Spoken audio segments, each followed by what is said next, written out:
Hello, everybody, and welcome back to the TripleJump podcast. It's a video game podcast. My name is Ben. My name is Peter. And my name is Ashton. She's back. Ashton!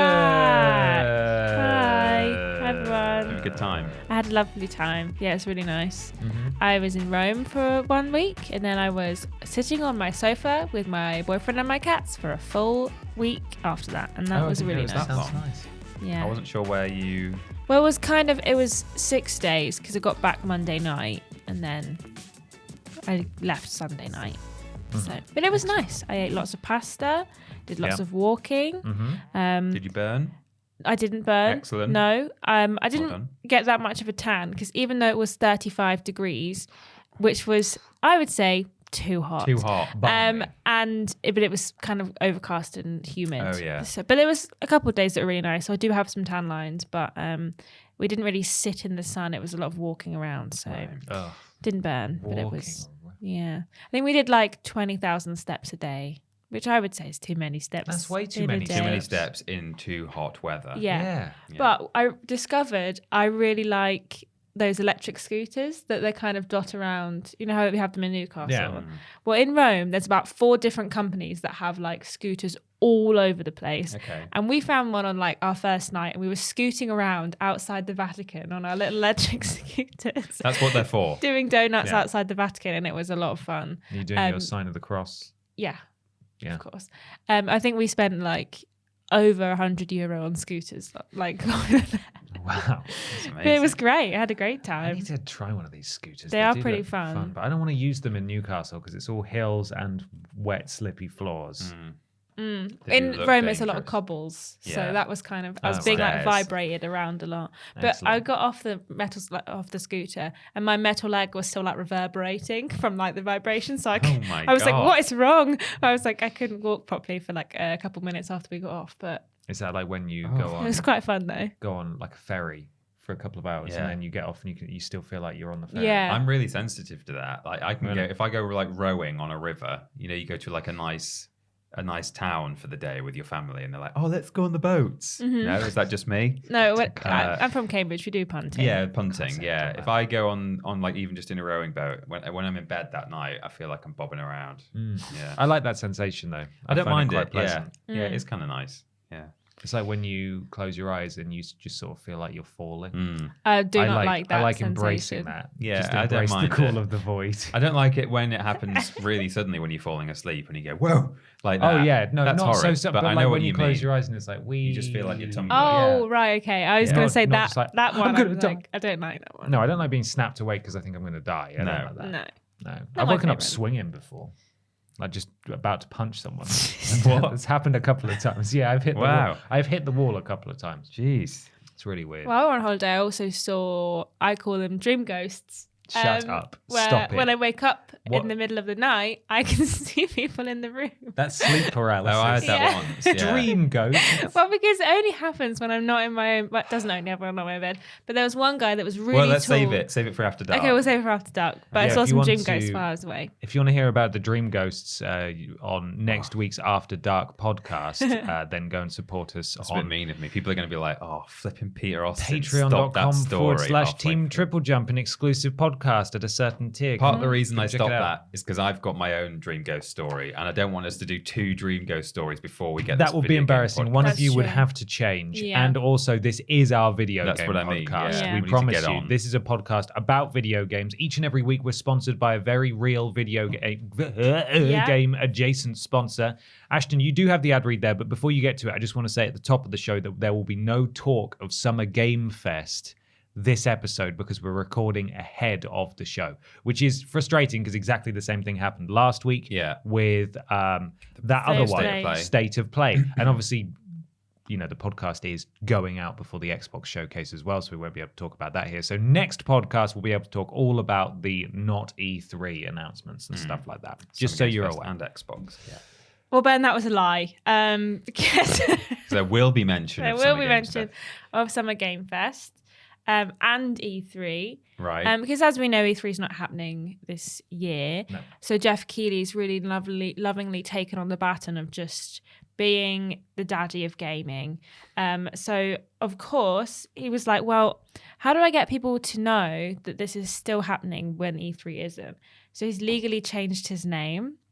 And he let me know first because he obviously tweets about everything on his Twitter, but he was like, I'll save this one for you to get back off holiday. I hope this is going where I think it is. So he's legally changed his name. So this year's Summer Game Fest is, of course, organised and hosted by Jeff Keith-Reilly. Jeff Keith-Reilly. Now, I was just expecting Jeff Keith-Reilly, to be honest. It could have been G3, would have worked as well. Yeah. Well, I don't know why you're criticising his name change. No. Well, because it's not like he just made it not up. like I just made this up. He chose it. Jeff is Keith-Reilly. Sorry, Jeff Keith-Reilly. He didn't want to like completely change his name because everyone obviously knows him as Jeff Keighley. So if he just left that, he added the extra syllable in. Jeff Keith-Reilly's Summer Game Fest. Okay. Yeah. Is apostrophe S Summer Game Fest also part of his name? No. Don't be silly. All right. Because when he comes to host the Game Awards, it can't be Jeff Keith-Reilly Summer Game Fest's Game Awards, can it? Unless he adds that on there as well. Yeah, it just He's keeps also got Gamescom opening night live too. That's true. I like that they're calling it Jeff Keith-Reilly's Summer Games Fest now that he's changed his name, whereas before it wasn't called Jeff Keighley's Summer Games Fest. It was just Summer Games Fest. And then maybe in tiny writing with Jeff presented by Jeff Keighley. But now he wants Jeff everyone Keith-Reilly, to know. apostrophe S Summer Games Fest. Yeah. By the way, it's singular Game Fest. Game Fest. And it took me Game ages Fest. to get that because it feels so natural to say Games Fest, but it's not. It's one game. Singular. There's one game. For some reason, for a really long time, I think you were aware of this. I think you might even correct me once in an edit. I think you mean lower? Lower. I, for a very long time, would say Monster Hunter Worlds, plural. Oh, yeah. And I think there must have been another game that maybe had Worlds as a subtitle, and I was just like lifting it from there in my head. I used to say it all the time. Monster Hunter Worlds. It's easily done. You just sort of it's the Mandela effect. It is. You're like that's what that is, and that's what that's always been. In the days when I didn't have a I never had a PS3, but when I had an Xbox 360 and I used to hear about this Nathan Drake game people were playing, I thought it was called Uncharted because that is Uncharted. like uncharted territory because that's a more commonplace word than uncharted. Isn't it uncharted territory? Yeah, I thought it was uncharted. Isn't it uncharted waters? Yeah, there's that. But I think it's uncharted. Uncharted. Well, that's what I mean. Uncharted waters. Look, see how confusing it is. Exactly. It's all over the place. But that's why there's only one game. And the constant truth that runs through this entire conversation is that he's changing his name to Jeff Keith-Reilly. Yeah. That's what. It's not the constant truth. This is stupid. I don't know why I got up today. So there was no truth at all in any of that. It's called Summer Games Fest. That was the truth. They've changed it. It's not called that. But he didn't change his name. Okay. Unfortunately. Well, but if he was annoying. thinking about it, we've given him a couple of suggestions as what he could change his name to. Well, that was Mike Keeley. Michael Keeley. Yeah. Keith Sure. Keeley. Get a little bit of alliteration in there. That's fun. You could call yourself Keely. Yeah, exactly. Keely. Yeah. That's what he's got to call his daughter. There is some truth though, because apparently this year at Summer Games Fest, they will be announcing Uncharted 5 Worlds. Yeah. Worlds. That's coming out. Uncharted Worlds. Yeah. Brilliant. Good. So good. No, that's not the official sponsor. The official sponsor of this podcast is, of course, our wonderful patrons over at patreon.com/Team TripleJump, where for as little as $1 per month, you get access to the post regarding this podcast, where you can submit questions, and we might pick them, and we might answer them. And also at other tiers, you get access to the After Dark podcast, where you can learn about Ashton's Dream Ghosts. Spaced Ghosts. You're going to have to make a note of that Ghosts. because we're going to forget. By the time we get there, we're not going to have spoken about that. Okay. I don't know. Someone might. We'll remember. There's a pen over there. I think. Well, yeah, there is. I could get up and If only. get Just set a reminder.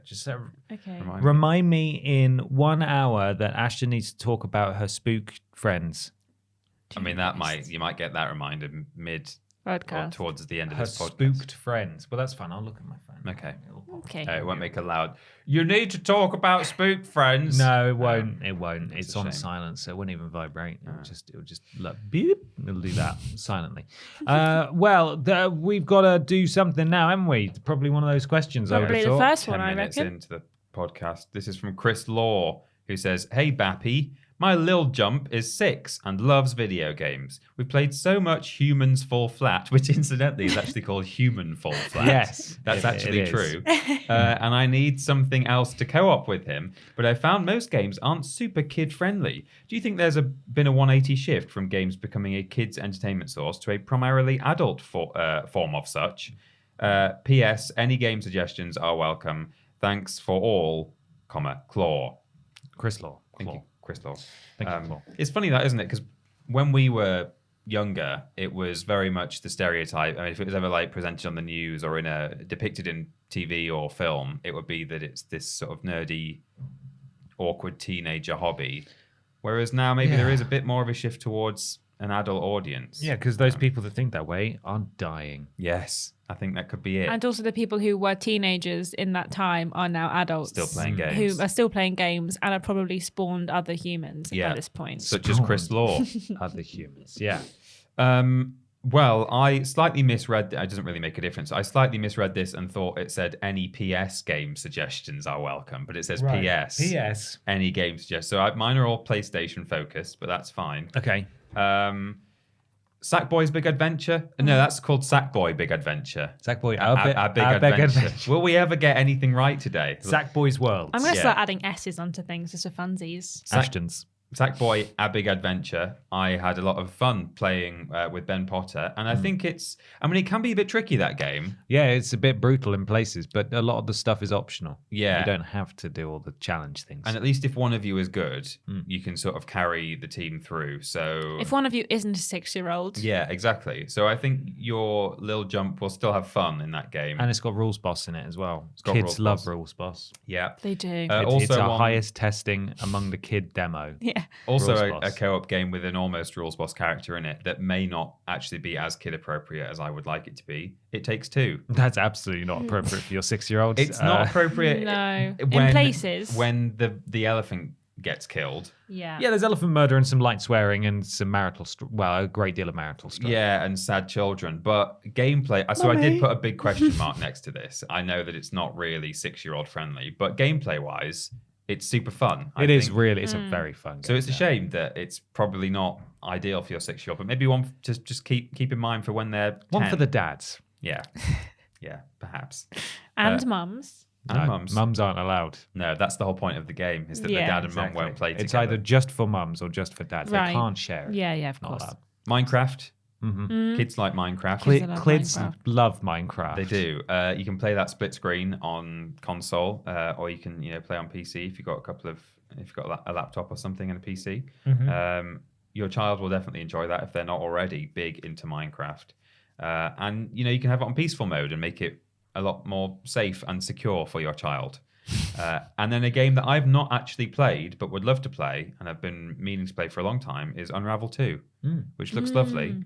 Again, I don't know, because I've not played it, I don't know how it is difficulty-wise for perhaps a 6-year-old, but it seems like the kind of thing that you might be able to play with the family. Yeah. I think you've played it, haven't you, Ben? Or have What, you not? Unravel 2? No, I've been meaning to for ages. I've got Oh. it. I own it. But Oh, I right, have not okay. played I'm the it. same. Oh, so none of us have played it. I was hoping someone would be able to tell me whether it's a good answer or The not. first one isn't co-op, but the second one Terrible is. answer. Terrible answer. Peter. It's a really hard game. It's the Yeah. Dark Souls of Yeah. knitted games. It's got It is. lots of blood and gore in it as well. Yeah. Yeah. So those are my recommendations. And my answer to the actual question as well, which is, do I think that there's been a shift, is yeah, sort of. Ashton? Well, we're on fire today, We aren't are we? doing so good. Yeah, so like I said, I think a lot of the kids that played games when they were younger, who these games were aimed at, are now adults. So the games industry is kind of like grown with us and has become a lot more focused on the consumer that will spend the money, which is inherently adults. Because kids who are 6, they don't have any money unless they steal it, which they might do.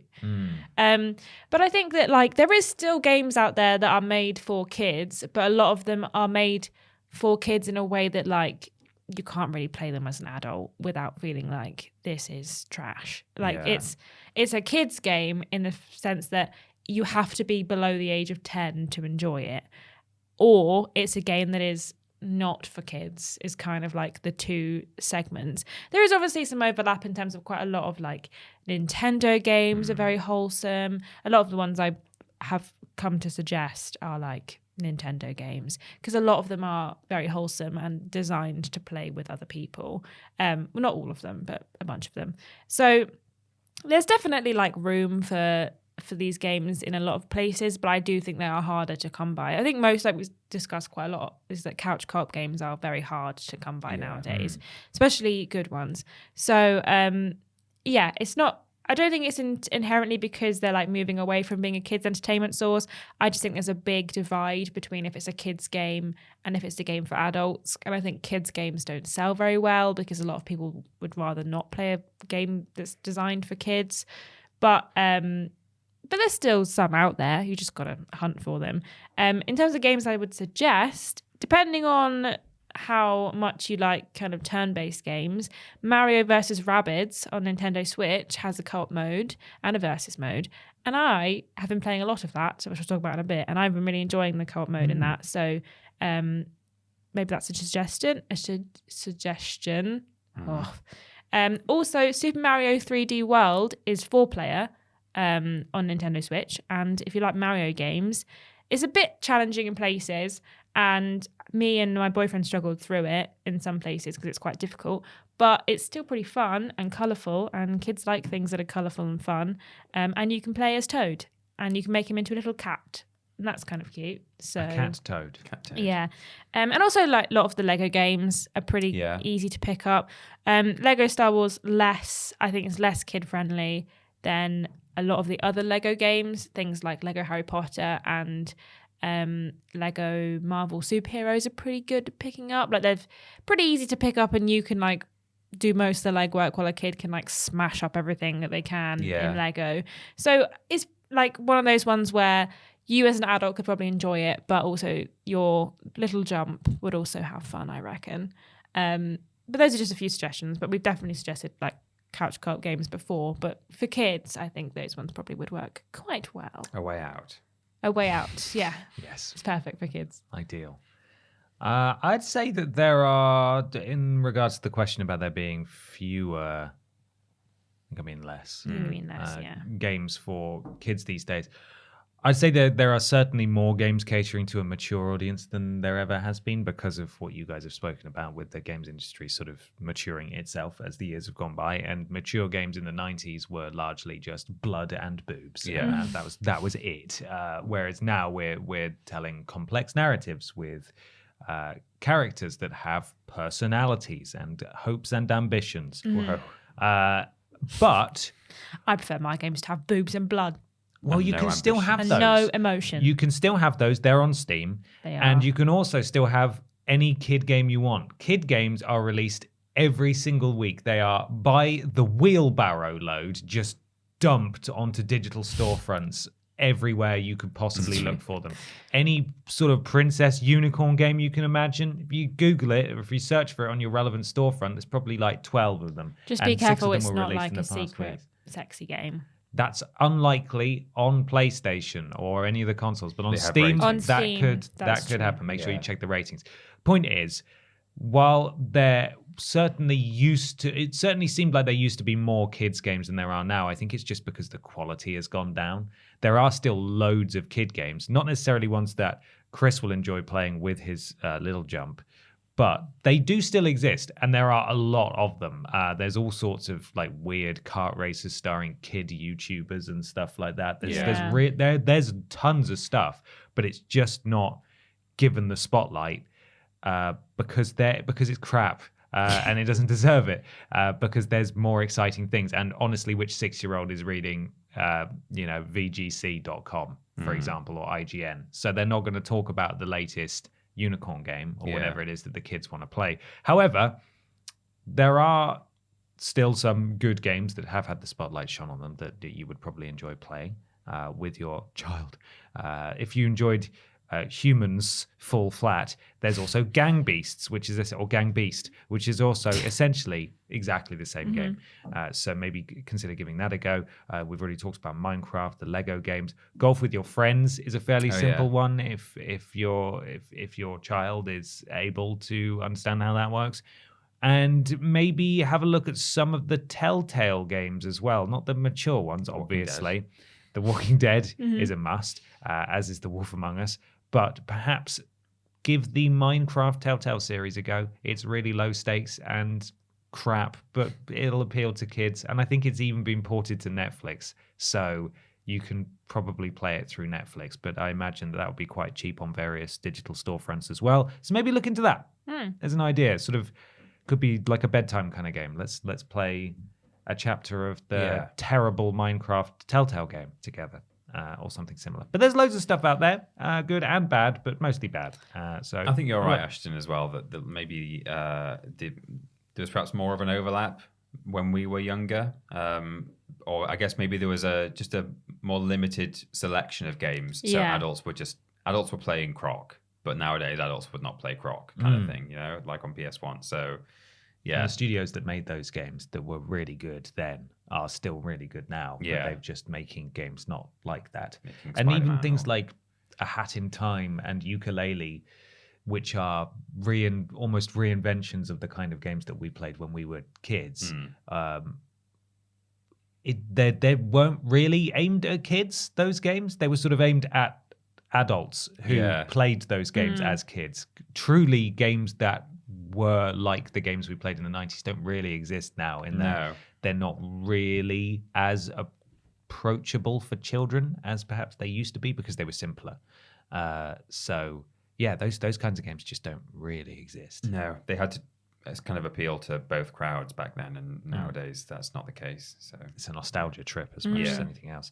But there we are. It's time to move on to a section that you've actually missed twice, Ashton, which you must be kicking yourself You're gonna about love it. because we have never done it before as a group. Okay. It's written there. I don't know if you want to try and pronounce it. It's got a pronunciation guide next to it. What We Playins. So close.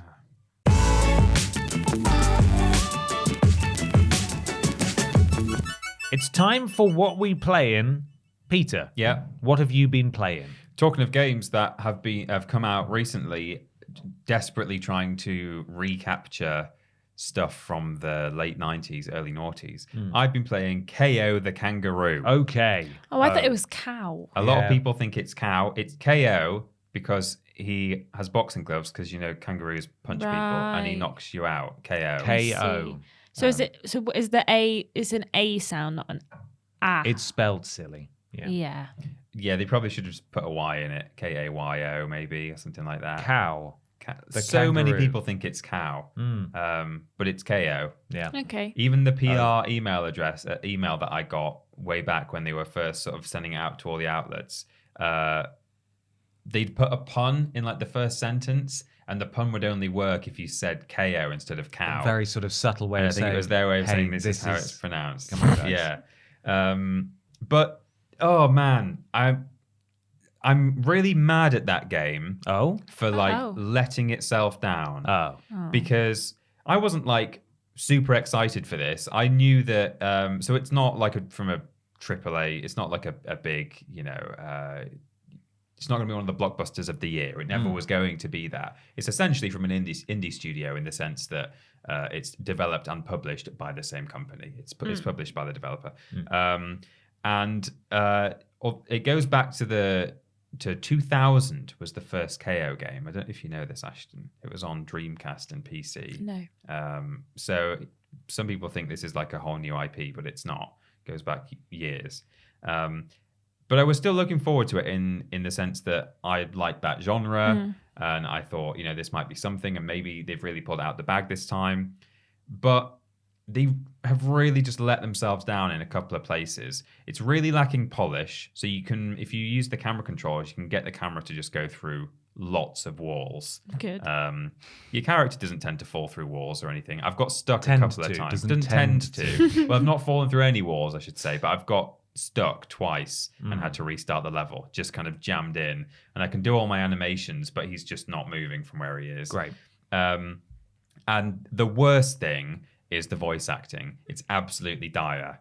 A couple of the supporting characters are all right. They're just sort of like silly cartoon characters.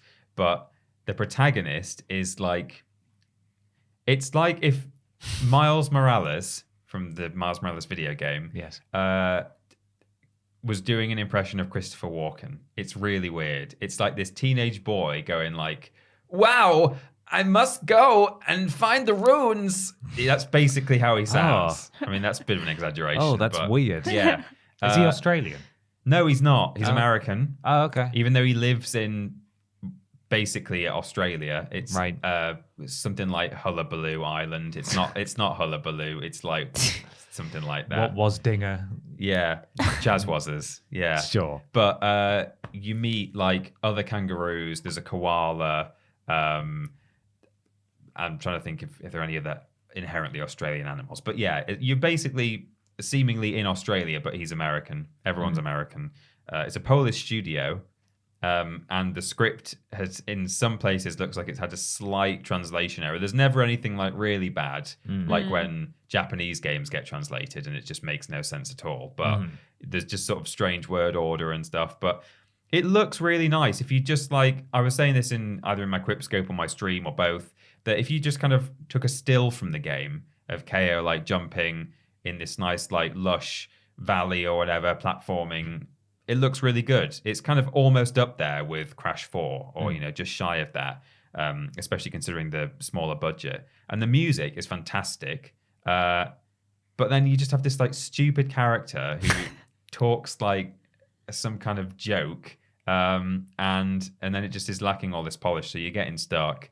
At one point I got to this bit where I needed a thing to break down a wall and it just wasn't like you can enchant your boxing gloves with fire, and it's like a one-use thing, and you have to like pick up these things and use it. And in the area I was in, I'd just run out of them. I'd used them all up in that area, and then there was a door I needed to get through. I needed to burn the plank off the door by punching it, and there were just no fire charges in the zone. I was like, okay, I'm gonna have to restart the level now because I can't do it. So. It's in places like that it has really just like dropped the ball, and it's such a shame because if they'd worked a bit harder on it or spent more time on it, it would have been all right. It would have been an okay like B grade game. OKO. Yeah, exactly. Bartek, our resident Polish viewer, says that they have a day in Poland called like Child Day or Children Day, which is like Father's Day or Mother's Day, but you buy something for your child. What? Why don't we have that? I know. That's messed up. That was, I tried to, I said, is that what it is? And I'm pretty sure he said, yeah, that's basically, the equivalent. And he says that they rushed it out for Children's Day. In Poland. Huh. So, because he's a big, more of a kind of a well-known character in Poland. So, sounds like it was hurried out and wasn't ready to go. Huge in Poland. We heard about KO, the kangaroo, probably in 2019 is when Peter and I got an email asking to be involved in some project which ultimately didn't happen. That's when they were first, clearly it was already in development at that point. So they've been working on it for a while. Yeah, it hadn't been announced yet. I think the thing we were going to do was basically the announcement event, wasn't it? Yeah, we were some going to kind announce KO. That didn't come off in the end because neither of us had heard of KO to begin with. We would have pronounced it cow as well. I'd heard of him, but I'd never said it out loud, and I'd never played any of the games. Well, it didn't happen, but the point is that we have been aware of this game for a long time. So clearly they've been making it for a long time. So for it to be in this state, and they're probably a smaller studio, and there's concessions to be made there, but at the same time, it's not like, if they're rushing it out and they've been working on it for 3 years, that's kind of nice, isn't it? Yeah, and I was trying to make, concessions and think, well, it's a smaller budget, and like, because some of the characters aren't voice acted, it's just like text comes up on the screen, and you're like, okay, that's like a shame, but fair, maybe they just couldn't afford, they didn't have the budget to voice every extra. But then there are things. We'll do it. Yeah, we'll do it. We will do it. But then there are things where you're just like, no, you can't just put this down to it being a small studio. This should not be happening. So it's a shame. Other than that, we played a Wales Interactive game without Ashton. We did, actually, yeah. Scandalous. You might have already played it, though. She has, yeah. What one is it? Bloodshore. I haven't played Bloodshore. You haven't played Bloodshore? No, we almost played it and then we didn't. I didn't realize you haven't played Bloodshore. I haven't played it. Oh, well, we're not playing it again. Sorry.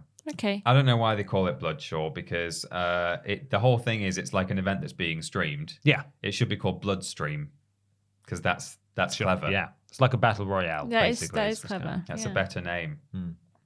Anyway, it was rubbish. It was rubbish. It was rubbish. People had a great time. Got really into it. Yeah, it's such a daft one. I think that's one of my favorite ones that they've made. We'll have to play it at some point, Ashton. It's good.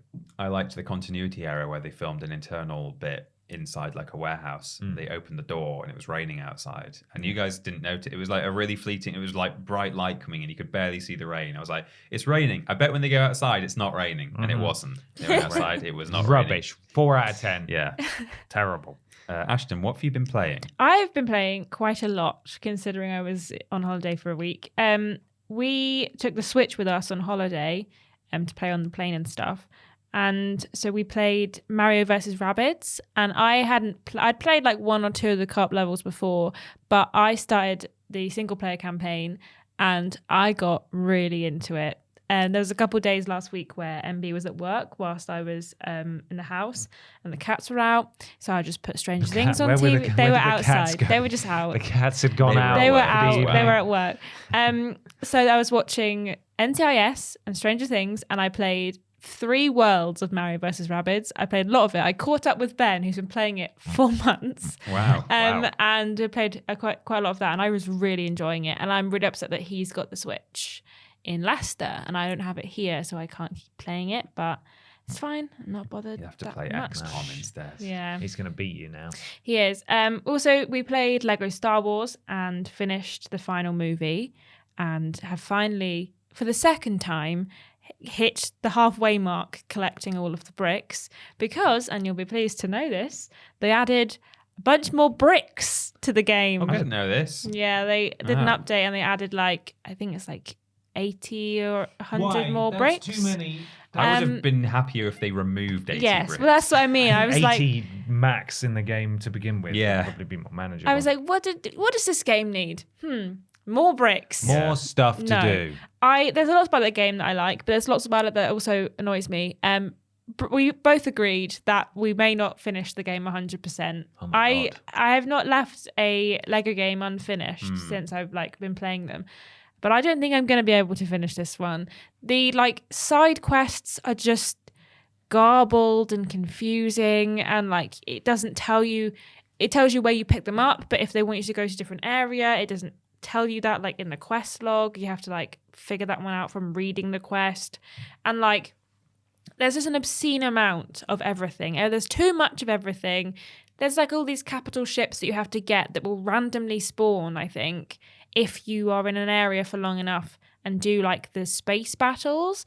But I think if you win the space battle, they don't spawn. I don't know, we've only ever encountered one in the 9 movies that we've played through. We've only ever encountered one of these capital ships, and there's 10 of them.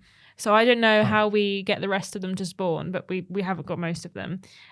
So I may not finish Lego Star Wars, but it's a good one to just sit down and play for a couple of hours. But I do find us getting bored of it a lot quicker than we do a lot of other games. I kind of run out of steam with it very quickly. But I mean, if you enjoy it, that's great. But it's definitely got a lot that I just wish it hadn't have done, or it had done. Played some Super Mario 3D World. Also played some Dying Light, the first one. We kind of picked this up ages ago and then didn't play it for ages, and then we've picked up again, which has been quite fun, quite enjoying that. But now I do keep trying to jump in Cyberpunk using my right bumper, which is I would say a ridiculous jump button, but yeah, that's weird. But now I keep doing that and throwing grenades by accident, which is kind of annoying. And I also played some Sniper Elite 5 last week because it came to Game Pass. So we both played the first map or the first level of that in co-op. I really enjoyed it. It's a bit buggy. Don't know if you encountered the bugs when you were streaming. Did we have any bugs? I don't think we did. We had a couple of strange AI things, but that was kind of I jumped down a sandbank, and my character was falling in place, and I couldn't do anything about it. It was just mincing in the air, and I was well, I'm stuck. So we had to reload the level, and then immediately it happened to Ben, no. almost as the exact same place happened again. But then once we reloaded it like again, I think it happened one more time, but it wasn't too many issues. I really enjoyed playing the first area. We did all like the side bits and bobs and went all the way around the map and like did all of the blow up these guns that are causing issues and whatnot. And I was really enjoying it. Don't know if we'll go back to it anytime soon, but we enjoyed the first level and thought it was fun. But yeah, that's how playing. we felt about it, I think. We Yeah. had a good time. Yeah. I probably won't rush back to it, but it was pretty good. Yeah. It's one of those games that like if we don't know what to play, we kind of have that as an option of like, well, we could just pick up and play this one, which I quite like having co-op games like this where it's like something a bit different. It's not just, your marriage is in trouble and you have to save your child. Yeah, maybe Chris and his son could play Sniper Elite. Yeah, 5. maybe they I'm could sure play that would it go too. down a treat. It did keep making like I kept getting like almost jump scared when it would like do like the headshot thing when it would like zoom in really quickly. It repeatedly made me jump, and I thought I'd broken it multiple times. Did it work right out the gate for you? Like, did it do proper slowdowns? Because until Peter changed some settings for us, it just like showed a tiny little like Like 2 quick frames glimpse. of like an X-ray on someone's head, and then it would not show the actual it didn't show bullet. the full. Oh no, it was Slow just mo. doing the like quick things. That's stupid. Why is I that think the that's probably default? what. I don't know if it's because it's like it doesn't detract from your game like rhythm too much, because otherwise. But it, that's like, half the fun with Sniper. Yeah, Yeah. you want to see like a We had to proper- turn it on. That seems like it should just be on. Yeah. But it, like I said, it did because it like pops up so quickly. It did keep making me jump, but That's why I think it should just be on. yeah. Because I find that more distracting. The like, oh. I didn't realize there was a setting you could change. I thought that was just how it was. Well, we went looking for it because we were like, this isn't This right. isn't- yeah, it shouldn't be doing this. Something's not right here. We It did felt- it wonder felt like if something was wrong. Maybe Yeah. multiplayer is part of that, like, not wanting to, if I get a slow-mo shot and there's someone else like linked in playing with me, not wanting to disrupt their end. So maybe that's part of it. If you're playing single player, you might get it more often. Maybe. It but- did it in Sniper Elite It did. 4. So And it's eventually just- we got it to do it in multiplayer. Yeah. So I don't know. That's a weird choice that they Yeah. made there to have that. the Yeah. USP just not on by default. Nah, who needs it? Who needs it? How far through Final Fantasy VII Remake did you get in the end? I got to the bit where I'd killed the big house, Yeah. and then I'd left Aerith with the lady Yeah. who gave me the hand job. Yeah. And then We talked about this last week. that's the where I hand job last finished. I haven't gone back to it yet because I keep playing Cyberpunk. So you haven't yet. You are so close to the bit where Cloud does a dance routine and gets dressed up like a girl. I know, Which is, we were I saying last know. week, Sexy it's like bees. peak you. I know. You would love that. I've seen the sexy bees, and Ben has told me I need to keep playing to get to the sexy bee bit. But I just keep playing Cyberpunk, man. Just really like it. Yeah. There's no Really- sexy bees in Cyberpunk. No, but there is sexy people in Yeah, Cyberpunk, that's and you true. can actually have sex with them. Right. That's true. And I may have done that a couple of times. Whoa, Ashton. This is a good Christian podcast. Yeah. Can you please turn it down? I've been really enjoying. I think Cyberpunk's the first game I've played in a while where I've been like just having a good time and like not Literally. had much to like complain about. That's great. I'm excited to play it. I really enjoy. I don't know if I mentioned this before. My favorite part of Cyberpunk is driving around on a motorbike in first person and just driving around. Like, it's so fun. I'm like bobbing, doing jumps and stuff, and I'm like, I've never felt so cool. But I do keep crashing my motorbike into where I'm needing to like be sneaky. So I repeatedly get like shot at because I like keep an eye out. She could be here launch any my moment. motorbike and just lands like directly in the like I'm surrounded by enemies, and I'm like, whoops, Brilliant. it's happened again. So Fantastic. but I will eventually go back to Final Fantasy. That is like one that I am going to go back to. I just Cyberpunk's already in my PlayStation now. So Right. That's it. The decision's it been takes made. more effort for me to get up and I'm like, take the disc out, put the other one in, then I could just sit down and play more Cyberpunk. So Fair. yeah. Yeah. Fair. Ben? What have you been playing? I've continued to play Final Fantasy VII Remake when I've had a moment, and it's a deceptively long game. I keep forgetting how long it is. So I'm hoping to get to the end of that soon so I can play the DLC and then move on to other stuff because I want to play Cyberpunk. I want to play... You hungry? I'm a little bit hungry. I want to play Cyberpunk. I want to play... I've got Alan Woke as well. I'm borrowing that. So I'd like to play the Alan Woke remaster, ideally, because I've never played that before. However, this weekend I'm going to Wales. I'm going to Wales. Oh. So I don't know if I'm going to have my son Interactive. Wales and stuff. Not Wales. I'm going to say hi to Wales Interactive, who are presumably just everywhere in Wales, just the way. So I'll see if I have any time, but I want to play more of that. Played some Jackbox, played some Bloodshore, played a bit of Switch Sports Bowling. Again, the only sport worth a damn in that. You love Switch Sport Bowling. It's because I'm the best. I'm not the best at it at all. It's just easy. Everyone gets it. Yeah. And you don't even have to really stand up or anything. No, can you just really sit don't. and fling your arm around. Mm-hmm. Precisely. It's good stuff. And I've played more Wonderlands. Mm-hmm. I hate the voice acting in Wonderlands so much. I hate this, specifically the accents. Doesn't it sound my like head him from Moon Knight? Who? Like Oscar Isaac's character from Moon Knight. But who sound like him? Like all the them. male characters. Everyone. Yeah, because they've clearly not got a single person with an appropriate accent to do that accent. Right. Apart from, I think, the person who plays Paladin Mike, who also played Lorelei in I think they are Borderlands English, 3. yeah. Yeah, they are. But I flipping hate that voice so much. It really does my head in. Everyone else Lorelei based their was my accents off Carl Pilkington. Lorelei was my least favorite character in Borderlands 3 because their voice really did my head in, and then they're back as another character in Wonderlands, and it's like, oh god, your accent.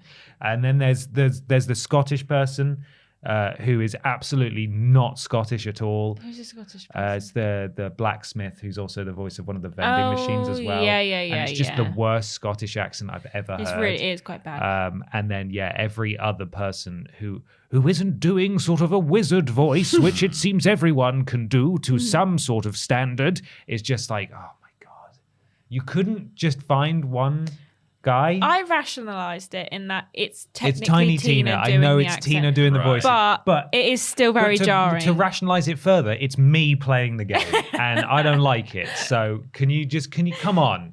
All you needed was to find one Scottish person, just one, and say, "Is this good enough?" And they would have said, "No, I'll do it right now." Yeah.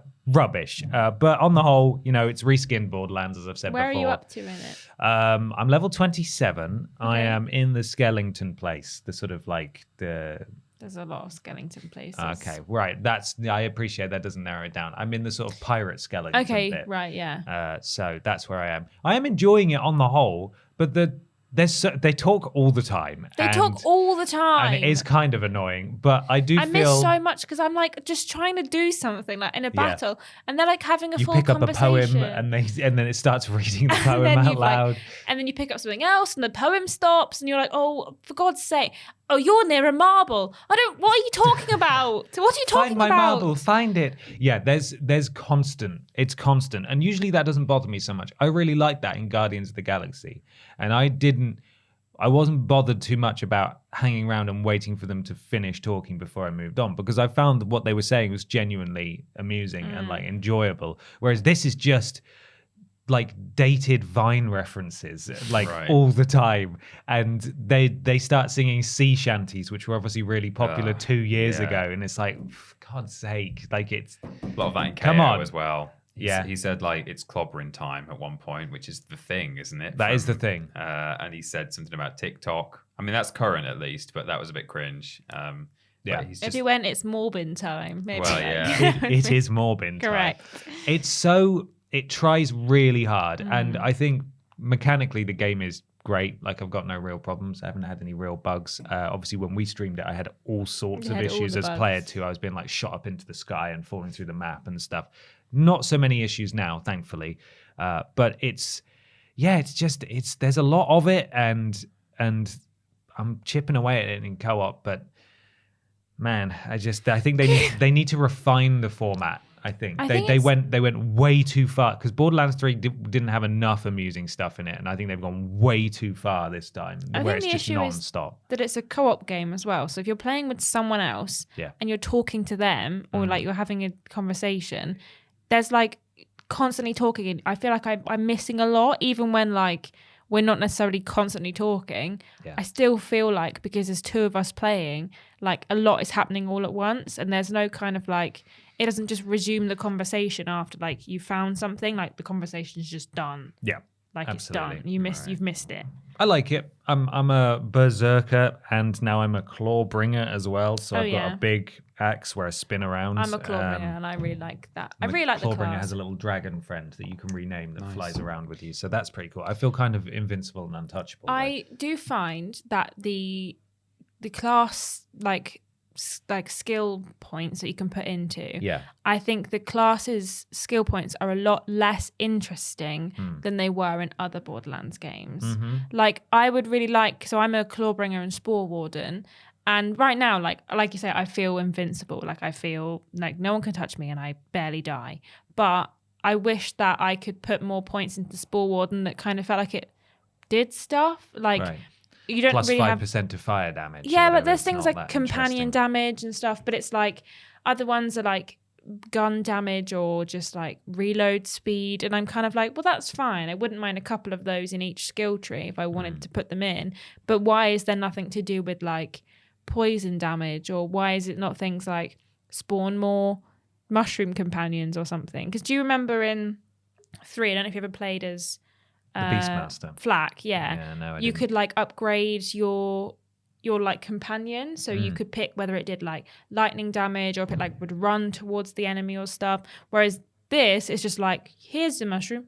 You can make it do big farts sometimes, and then that's kind of it. It doesn't like you can't really do anything with it. So that's the only I am enjoying the game. I haven't played it in a while, but I am enjoying when I'm playing it. But I do find that I'm kind of like, you want more out of it in some ways and less out of it in other ways. But also, very quickly, last point on it. I feel it's too dense.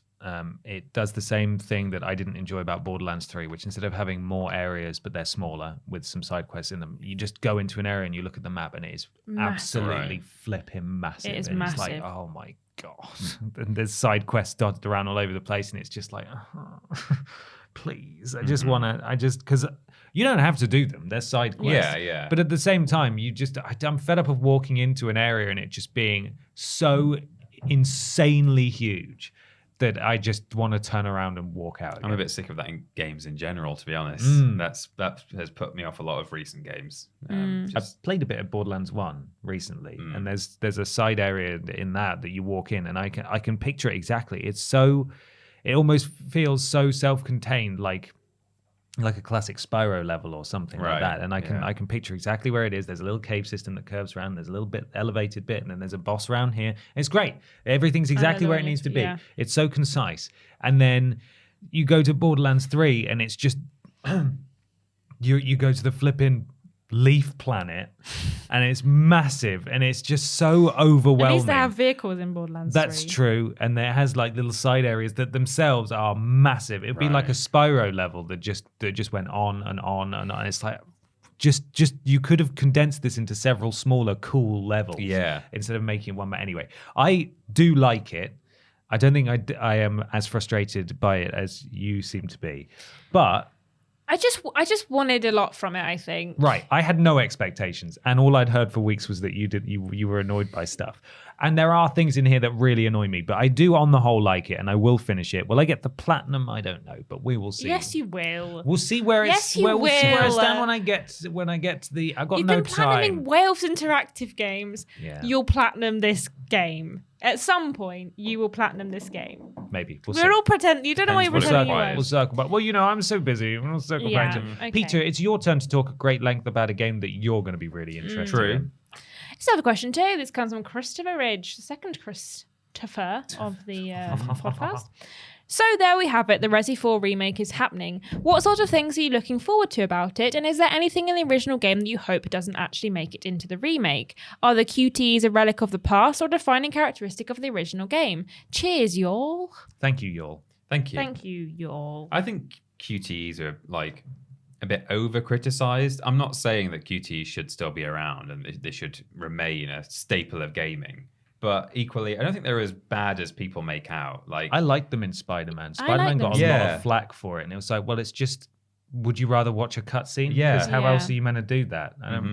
The only QTs that I don't like in Resi 4 is there's this really long, well, relatively long knife fight where it goes on for like a minute or two, and you have to do various QTs and react really quickly. And if you fail it, the whole fight starts again, and it goes back to the start of this cutscene. So it means that like as you're going through and learning like, oh, at this point he swings at me, I need to react. You're kind of in order to learn those things, sometimes you will fail and you will die. And so you have to restart it like 3 times or more the first time you play it, just to like learn where all the things are. So that one was a bit like drawn out. The fact that it went back to the start every time. Right. But I don't mind if the QTs are in or out, to be honest. They probably won't be in there, I think, because they'll be basing it on the Resi 2 and 3 remakes, presumably. So... And there weren't any in those games, as far as I remember. No QTEs. Don't think so. Might have been a bit of like mashing to get doors open. Yeah, probably or things just like mashing that, and stuff. Yeah. I think it would be nice if you could like order Ashley around a bit better. Like in the original game, you could only say wait or follow me, like stop waiting. So you would like get her into position, then tell her to stop there, and then she would just stand there and cower as people came towards her, and she would do nothing about it. It'd be nice if you could like direct her around a bit more. You were able to get her to hide in like dumpsters and stuff, and you know, more things like that could be fun. Just like slightly more commands for Ashley would be cool, assuming she's going to be following you around as a companion in that sense. I don't know, she probably will be. I'll be really sad if the inventory Tetris isn't in there, because I know that like in the recent Resident Evil games, there's been like an inventory that you have to manage, but it's basically like a 4x4 grid, and everything is just like the size of 1 square or maybe 2.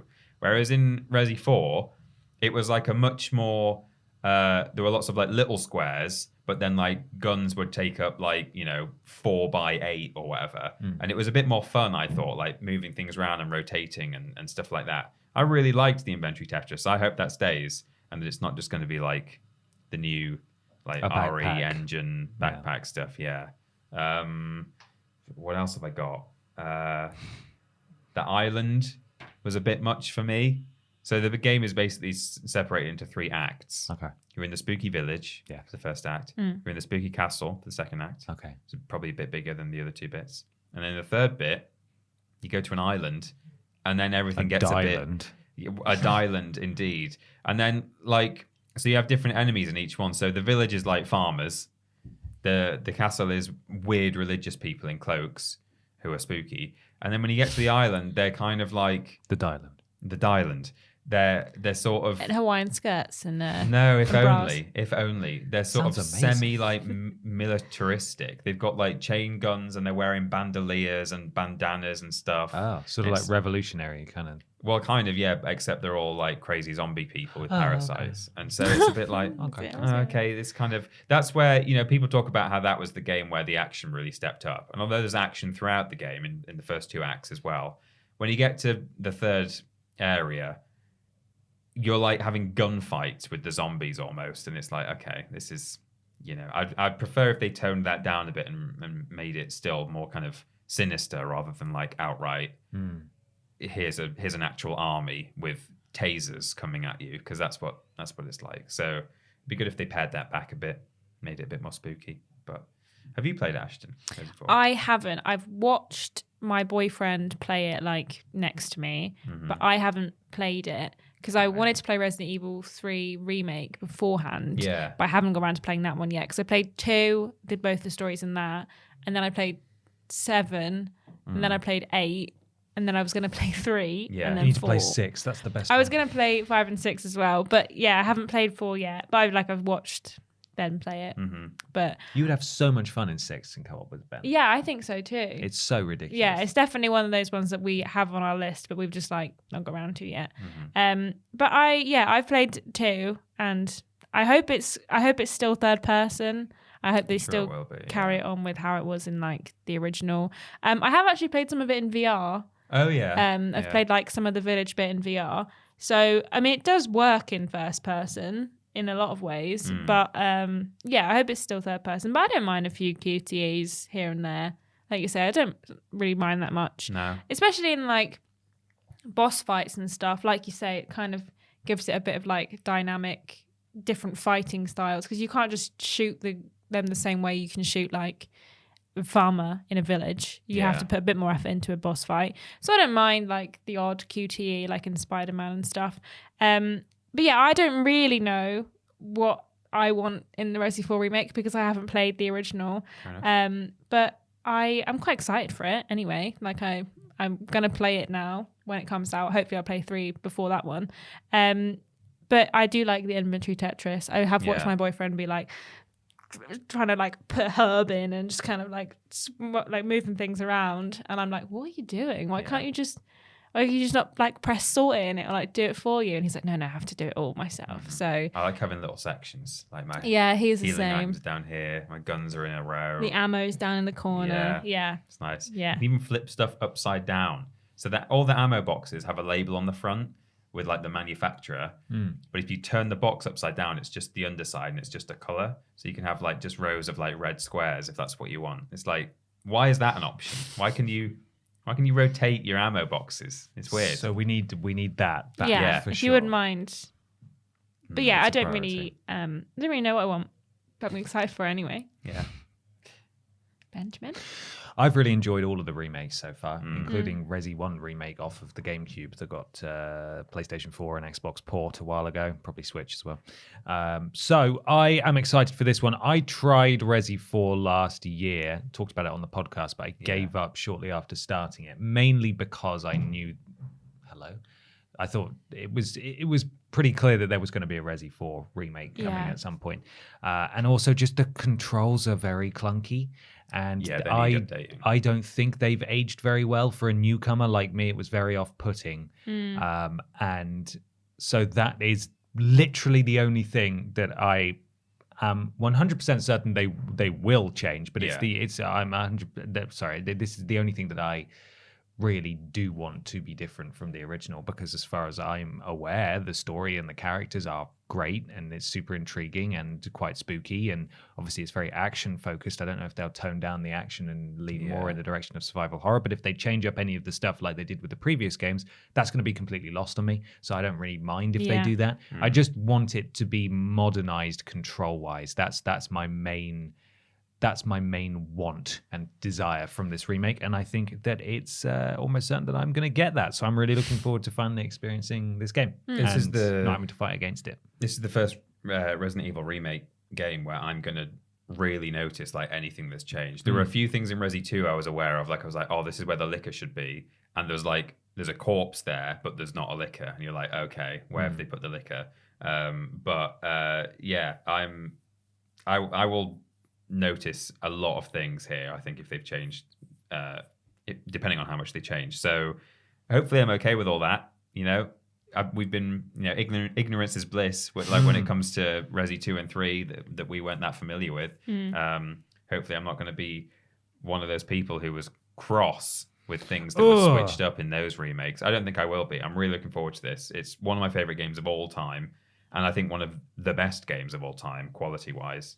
So I guess there's a lot. It's big shoes to fill, but should be good. The only other thing actually I wrote down is I hope that they do the Iron Maiden justice, not the soundtrack. There's no Iron Maiden in there. There is a monster, which is like one of the scariest monsters I ever encountered in video games. Okay. Certainly at the time, kind of used to it now. But it's just the first one you encounter is just called a regenerator, and it's like this weirdly tall humanoid thing. It's like 7 feet tall. It's got no hair. It's just naked with skin and a really big mouth, and it just walks at you with its long arms, but then it makes this really horrible breathing noise, and that's it. It's like a really simple design, but it's horrifying. And then eventually you meet an upgraded version called an Iron Maiden, which just has spikes all over it, and the way it attacks you is by like hugging you. Oh, cool. And it like pulls you in and puts you on its spikes. Excellent. And its jaw like twitches as it walks along. So its jaw's just going and it's making the same scary breathing noises. That's going to be horrible. Yeah. Can't wait for that. Haven't they in the trailer, wasn't there a little bit of kind of like dialogue from Leon that kind of implied that they've brought in the story of 2 and 3 a little bit more? Because my boyfriend said that when he doesn't really mention Raccoon City that much. No. But obviously he's gone through 2 and 3, or specifically 2, I guess. And he was talking a bit about it in the trailer that I think Ben said that wasn't in the original game. The script was definitely different. He mentions it a bit in the original game. So there's like a prologue before the game starts where he's like monologuing about, oh yeah, I remember what happened in 1998. And then later in the game, he meets this Spanish policeman, ex-policeman, and Leon's like, oh yeah, I was part of the Raccoon City Police Department. It was my first day, and this happened. And then the guy just says, oh yeah, like the incident with the viral outbreak, and that's kind of it, and that's all. That's all they mention. So yeah, like I'm sure they'll have like re-scripted it. They did with the first couple of remakes they did. Like they've not just like word for word copied it across. So yeah, and in Resi, was it 7 or 8? They have now like there was a mention. I think it was Resi Village in like a lab near the end. You go to a lab, and there's like talk of parasites in Spain or something, or like there's a little Easter egg. It might have been 7 actually. I can't remember which one it was, but I think it's 7 because Yeah, it's maybe it was on 7. the ship. I think. Oh yeah, it was on the ship. There's not like a bunch of like news reports, and it does talk about Spain. I think. Yeah, Resi 8 was linked back to Resi 1 and the mansion. It talked about like Spencer. Yeah. But yeah, in Resi 7 on the ship, there was like a little hint, like a reference to Resi parasites 4, and stuff. Yeah, so that might all tie in a bit more now, which could be interesting. But yeah, so very excited about that. Looking forward to it. Excellent. Well, I'm sure we'll maybe see more of the Capcom presentation on crossed. Monday. But we're already running very long, so it's time to go weird. It's time for weird news.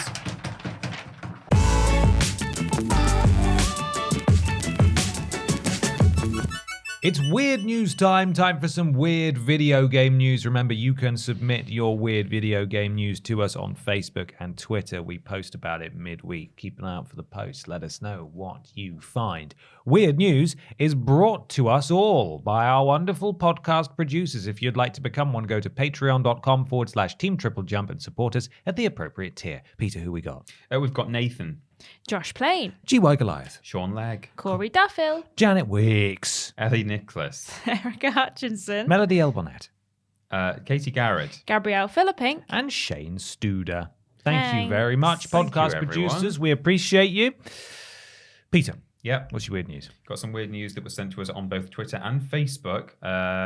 Gex at SnowyBoyYarnio4 on Twitter and Bill Hardy on Facebook sent us this story from Kotaku. It's just loading. Okay. Advertisement. Yes. Xbox fans think Phil Spencer is sending them secret messages through his Banjo-Kazooie achievements. Dun, dun, dun. This is written by Ian Walker on Kotaku. Little subheading: Conspiracy theories abound with a major Xbox showcase on the way. Microsoft Executive Vice President of Gaming, Phil Spencer. Is that his title? That is a big Executive title. Vice President of Gaming. EVP of Gaming. Phil Spencer recently played Nintendo 64 classic Banjo-Kazooie, according to his Xbox Live account. But where most might simply see a public figure enjoying a bit of nostalgia, a specific brand of diehard took it as a personal wink and a nod from the Xbox head of things to come. From the Xbox head of things to come. I am He's the also- Xbox head. That's Of his other things to title. come. EVP of Gaming and head of things to come. Spencer first booted up Banjo-Kazooie for Xbox 360 on June the 1st. As noted by activity tracking websites, he played for around 37 minutes and earned exactly one achievement, Get Jiggy, for gathering 2 of the platformer's puzzle piece collectibles. No progress has been made since then. Spencer instead spent time... This is weird that they're just like watching what he's doing. Spencer instead spent time with Eiyuden Chronicle, Rising, Ninja Gaiden, Sigma, and Elden Ring over the last few days. But that hasn't stopped folks from speculating. Is it Gaiden or Gaiden? I looked this up once and I've forgotten. It depends who you ask. Yeah, I think it's Gaiden, I don't know. Xbox fans, many of whom watch Spencer's online activity like hawks, immediately took this as a sign of impending Banjo-Kazooie news.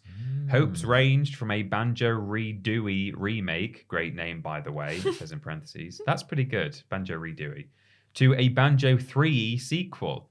Some even theorized that Spencer unlocking a single achievement meant he was planning to meet one of Xbox Live's dozen Banjo-Kazooie milestones every day leading up to the major Xbox presentation on Sunday presentation on Sunday. He hasn't. So he's not got more since then. They thought there would be one a day. He's got to be really busy. Yeah. What a strange thing to expect to boot up the game. Yeah, it's kind of a strange thing. Phil knows what he's doing, explained one very confident Reset Era user, getting that pre-hype Banjo hype for the big reveal. It is almost, this is someone else, it is almost cruel to play this without meaning to hint about something. Day Jim, founder and editor-in-chief of Xbox fan site Life is Xbox, wrote on Twitter. Oh. You're insane. Yeah. You're an insane person. There has been no greater friend and ally to the cause of reviving Banjo-Kazooie than Phil Spencer, said YouTube creator Drew the Nostalgia Maniac in response to Day Jim's tweet. Here's to hoping their time has finally come. You know what the worst part is that it's highly likely that something will happen with Banjo-Kazooie at some point, if not this weekend. And this will confirm all of their suspicions. Yeah. Well, he got that one achievement, remember? So that proof that our insane ramblings were right. I think if we start seeing something like this, we should just all start just joining in and tweeting things so that we can get in an article. Mm-hmm. That's the dream.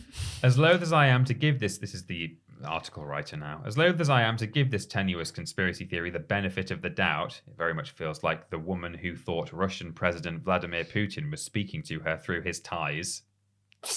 Sure.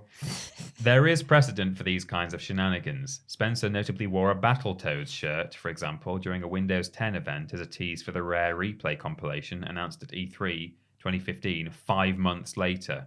Then, in 2020, Spencer snuck an Xbox Series S into the background of his Game Lab conference keynote address 3 months before its official reveal, which both further endeared him to the Xbox faithful and worked as brilliant marketing for the console's smaller profile compared to the Xbox Series X. He's proven he can be a sneaky guy on occasion. It continues a bit more, but that's about your lot. But the tracking of the achievements feels very much like someone just going to his house and looking through his window. What are you up to today, Phil? Yeah. Doing playing anything? Banjo. Look, What does that mean? He's having a shower. What could that mean? Maybe Heavy rain coming to Maybe Xbox. he's just having it. There's a difference between what he does at work and what he does at home. And I don't know if he makes a big deal of the fact that you can his information is trackable. Yeah, that's a weird way. Plays. If he wanted to tease Banjo, he wouldn't do it that way. I wouldn't have thought. Sort of tweet where the start of every letter spelled out Banjo-Kazooie or something. Exactly. There'd be something or he'd wear work something or consumer facing that he would do it, and he wouldn't do it. And so someone just going through his rubbish. Yeah. It's not going to be in there. I don't know if he even would. He'd probably just wait until Sunday to be like, Banjo-Kazooie's coming out. Yeah. And to everyone who saw my one achievement, I just want to say you were right. You were all right. You and I did love it. you. And you all get a free copy of Banjo-Kazooie. If you tweeted about it, you get a free copy. I will kiss you on your mouth. Yes. I'm you Phil can come Spencer, to my house and head watch of me get the kissing on achievements. mouths. Okay, what you got, Ashton? I have some news that came from my boyfriend. Oh, my boyfriend. my boyfriend. It was on Kotaku, written by Luke Plunkett, of course, head of Weird News. Yes. Another guy has leaked classified military documents on the same Tank Games forum. What? I saw Luke tweet about this. Yeah. Another guy. I'm sorry for the caps there, but this is at least the third time this has happened on War Thunder's forum, and it's getting ridiculous. War Thunder, that's the free to play. That was like a launch PS4 game, I feel, like a free to play, but it was planes, I think, War Thunder. Yeah. This one's tanks. Okay. Can you keep a secret? Of course you can. You're an adult. Could you keep military secrets? If threatened with prison or worse for revealing them, I bet you could. So why, in God's name, do people playing the tank video game War Thunder, of all things, keep leaking classified military documents? To recap, this is somehow the third time I am writing this story. The first was in July 2021. The July case involved a player getting into an argument on the game's forums about the in-game depiction of Britain's Challenger 2 main battle tank. To settle the disagreement, they posted what was essentially the tank's manual, which was an enormously stupid thing to do, especially given it meant the UK's Ministry of Defence soon got involved. Oh my God. Then, only 3 months later, the latest case involves a player getting into an argument on the game's forums about the in-game depiction of France's Leclerc main battle tank. To settle the disagreements, they posted part of what was essentially the tank's manual, prompting the forum's moderators to wonder just what the F is wrong with these people. And today, we're back. As first pointed out by Austin Technical, in an attempt to get developers to change some in-game stats, a Chinese player posted an image of on War Thunder's forums earlier this week showing classified military documents. While I won't share it here, it was a photo of some armament. Yeah, it was a photo of some armament schematics for a round fired by Chinese tanks, with one of the actual parts sitting on top of the paper. The post in question was removed from the War Thunder's forums, but I've seen the image. I've since seen the image reposted and then deleted in multiple instances on the same forums throughout the day. It's now circulating everywhere, from Twitter to Reddit, to the extent that Chinese-speaking players have translated the round schematics and been sharing the data alongside the image. Why? Why make it worse? Gaijin has since banned the user, telling Kotaku, our community managers immediately banned the user and deleted his post, as the information of this particular shell is still classified in China. Publishing classified information on any vehicle of any nation at War Thunder forums is clearly prohibited, and the game developers never use it in their work. While we understand that our players want the game to be as realistic as possible, we're kindly asking them not to do anything illegal and jeopardise their safety, as well as the safety of our community team members. The developers of War Thunder do their best to research information on vehicles using legally available tools, and scandals like this are clearly not useful for our efforts. The fact that games forums have become one of the greatest OPSEC hazards of the modern age, just because some dudes want to argue over tank statistics, is deeply funny, says Luke. It is good that people are like, this one should be faster than that one. Look, here's the manual. just enlist, you know. Just go do it. My weird news is from PC Gamer, written by Katie Wickens. Researchers use Overcooked to train AI to be a better gaming buddy. DeepMind researchers, DeepMind being the name of a company, have been using... Not researching the deep mind. They're not. Have been using the chaotic cooking game Overcooked to teach AI to better collaborate with humans. MIT researchers have followed suit, gifting their AI the ability to distinguish between a diverse range of playstyles. What's amazing is that it's actually working. The humans involved actually preferred playing with the AI.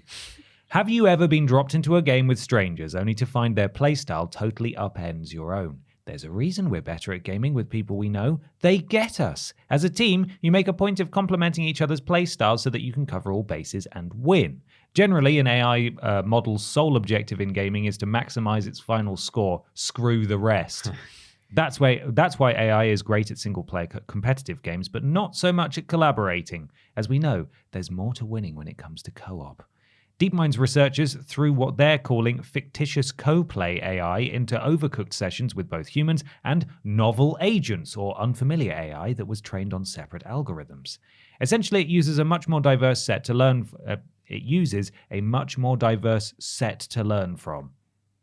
Okay. In their findings, they saw scores skyrocket thanks to this new training method, and the human partners even expressed a strong subjective preference to partnering with FCP agents, it says. MIT researchers have been experimenting with a similar method inspired by the DeepMind findings. They took it a step further with their new AnyPlay model, broadening the criteria by asking the AI to correctly identify the playstyle of its training partner so it can better adapt for the good of the team, rather than just maximizing the score, which seems to be the goal of most of the boneheads I meet via online matchmaking. Boneheads.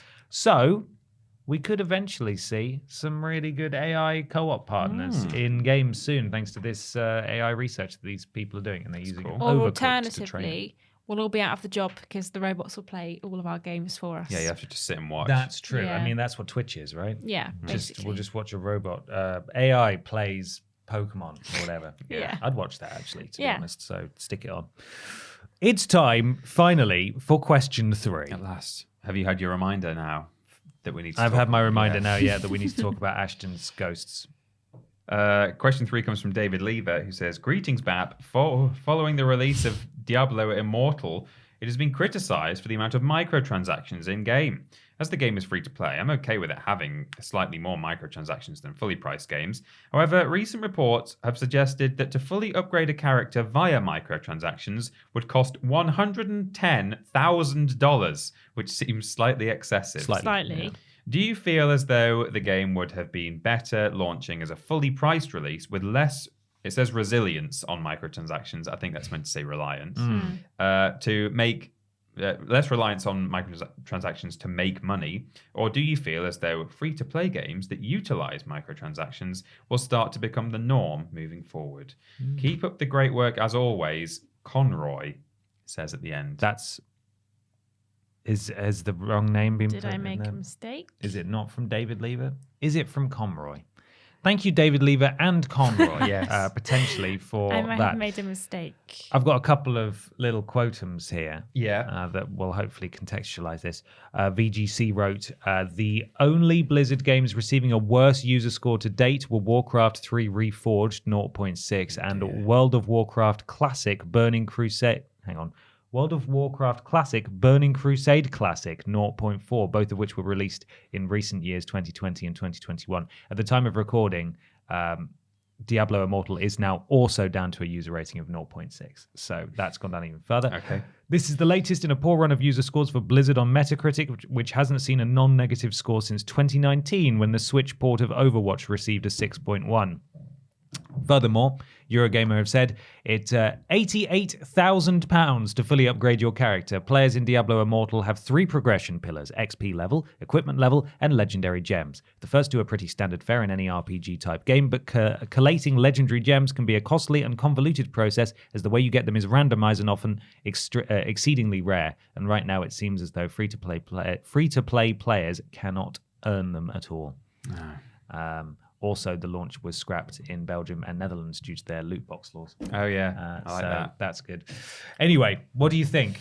I hate microtransactions. I hate loot boxes. Well, I don't hate microtransactions in and of themselves, but I hate when they are. I hate pay to win, basically, or or worse, not being able to win unless you pay. Yeah. So there's pay to win where it's if you want to pay, you can get a huge advantage. And that's one thing. But yeah, when it's flipped like the other way and it's like, if you're not paying for these upgrades, you're not going to be able to function properly as a player. That's way more egregious. I don't know enough about Diablo at all, or Diablo Immortal specifically, to know whether, to what extent you kind of can't play without upgrading in this. But free-to-play games, we know full well that they can work with just cosmetic upgrades. Or maybe just, a little bit of quote-unquote pay-to-win where you can, pay for an advantage, but, not... This just sounds like a terrible model, really, and I hate it, and we've talked ad nauseum about how much we dislike this sort of thing, and loot boxes as well, the fact that you've got, randomized stuff. It's not just, here's the store, you can buy some in-game currency, or you can buy, this item. When you've got... something random in there, it's no wonder that countries are starting to ban it, I think, with these gambling laws. So that's all terrible. And I'm hopeful, David/Conroy says, do we think that it's going to become the norm that free-to-play will be, really utilizing microtransactions in this way? I'm hopeful that, if microtransactions stick around, which I'm sure they will, that there will be more of a it'll kind of go in favor of cosmetic upgrades, really, over anything else.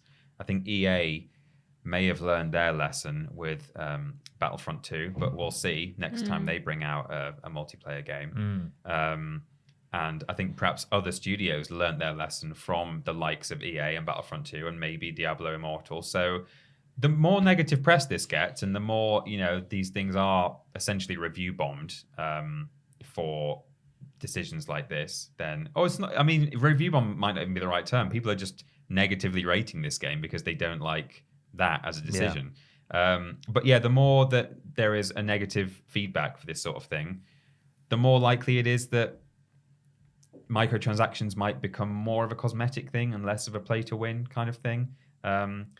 but I personally, I would rather pay for a game and not have it be free to play if it meant that it wasn't plagued by this kind of structure. Would you pay $110,000 for it? I wouldn't pay $110,000 for a game that had no microtransactions and a fully upgraded player. No, I wouldn't do that. But I'd be more likely to pay like full price for a decent game, you know, like 60, 70 quid, if it was then just, it didn't have any in-game purchases at all. I think I'd honestly rather do that.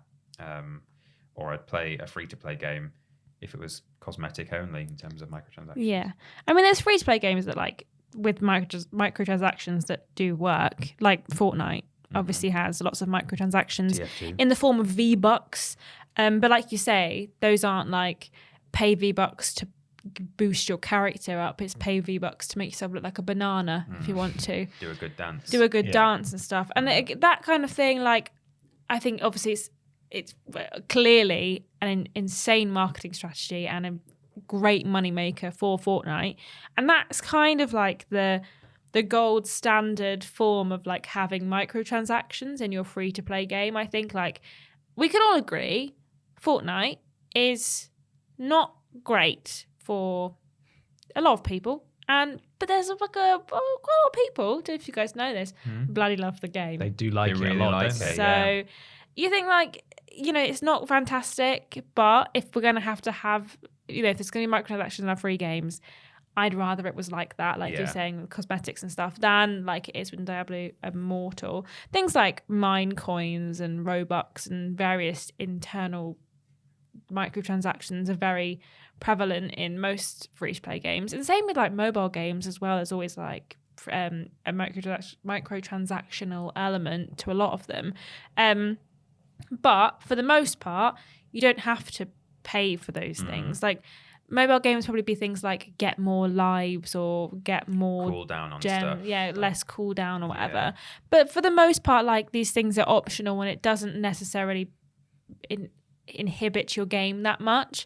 But things like what they're doing with Diablo Immortal is ridiculous. And I think that had someone not gone, hey, it costs $110,000 to fully upgrade your character, I think most people would just been like, well, I'll just ignore the microtransactions, like it's no biggie. But that number is so obscenely large. It's a good headline, isn't it? Yeah. That it brings like everything into perspective. Like that is too much money for one person to have ever spent on a game. Like a free-to-play game is not free to play the minute you spend, you know, $10 on it, let alone $110,000. Is a ridiculous amount. And the fact that they've put that in there and kind of hidden it in the form of smaller microtransactions is disgusting as a business practice. Like it's gross and it's aimed at the naive and the impulsive and those who will get into this kind of thing and will spend a lot of money. It takes advantage of those people it does actually, who don't like, who haven't really got anyone to protect them from this. In this game, there's no one in this game that says, you know, oh, I think you spent too much money on our game. Yeah. Have you got this much money in your bank account to spend on our game that you want to win?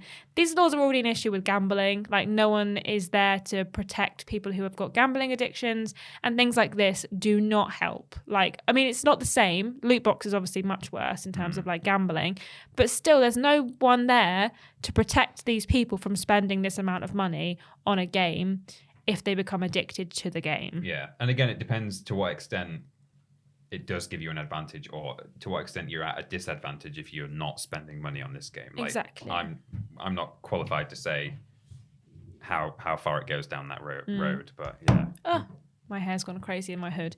But yeah, I do think that it's not great, and there's no one to protect these people from spending this much money on it.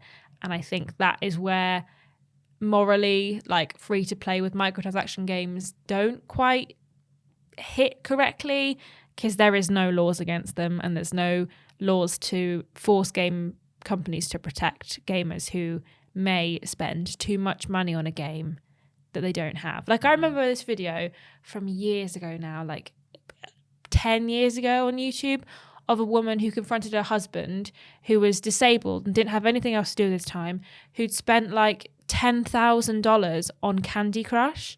Gosh. And I remember like it was like she'd filmed like her kind of like, what's the word, confronting him about it, and he was like really upset and angry and defensive, but like he didn't have anyone to stop him from spending $10,000 on a game that's so easy just to go like, well, it's just $10, it's just $10. So I think that that's the thing, is that these are dangerous for a lot of people. I mean, people might get like, I'm overreacting, but I might not have an issue with it, but someone else's like friend or like brother or uncle or sister or whatever might end up spending too much money they don't have on it. And that's where the issue comes with microtransactions and free to play games that are so easily accessible, is just there's no buffer for those people to see how much money they're spending in one go. So yeah, I don't think they're great. In fact, I think they suck. They do so. For those unfamiliar, Diablo Immortal is the free-to-play MMO that was recently released by Activision Blizzard, or specifically Blizzard, I suppose, though they are one and the same. It's just a continued downward spiral, really, for Blizzard. They used to be a gold standard studio up there with Valve. Everything they made, people paid attention to and was spectacular and really well received, and everyone loved it. This is just another in a series of unforced blunders, seemingly driven by greed and decisions made probably way above the pay grade of anyone who actually made this game. Yeah. But it seems to just be stuffed full of things that people don't like. It's a bastardization of everything Diablo. It's not what fans wanted. From what I understand from having a little read around, because I'm not a huge Diablo fan, I think I played a bit of 3, but that was it. Yeah. The microtransactions and that kind of stuff is really light to begin with. It's when you reach sort of level 50 plus that it gets way more egregious and way more aggressive with its monetization. So sort of when you reach the end game and it's like, okay, well now if you want to do literally anything, you got to give us all your money. Right. So you can get quite a lot of time out of this game without having to spend any money at all. But that being said, obviously it's a free-to-play model, albeit taken to the extreme seemingly. But this isn't necessarily what fans want from Diablo. No. And they've gone about it in a way where they feel lied to, because certain developers said there would be nothing of this sort, and then there's loads of it. But then he's coming and out and defending himself, saying, well, that's not quite what I meant, but it's still kind of what he meant. You're right, it's very predatory to people who perhaps are vulnerable, and it can fall quite easily into this trap, especially if it's a series that they love that hasn't done anything like this before. It's like, oh, it's the new Diablo. Oh, I've got to pay more money. Okay, I've got to pay more money. Fine. And then it's a slippery slope, and that can get really dangerous. It's also completely broken PvP-wise, apparently, because the so-called whales that people come across, so people who have just spent a load of money on it, absolutely destroy people's endgame teams with no sweat whatsoever.